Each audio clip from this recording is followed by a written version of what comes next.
Tonight we meet the Hittites. From Genesis 10:15, we find out that they're descendants of Ham and Canaan.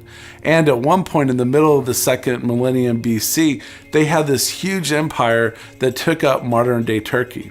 It went from the Aegean Sea all the way to the Euphrates River and even as far south as Damascus.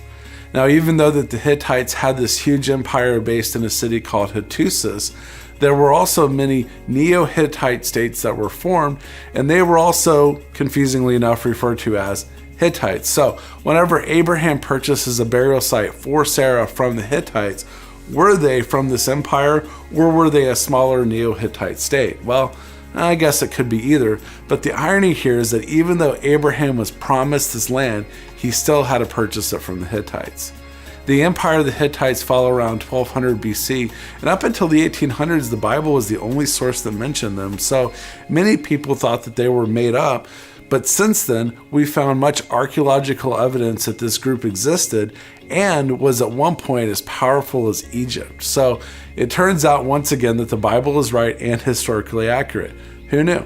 So there you go, a little bit about the Hittites, and that's enough today for our Historical Minute.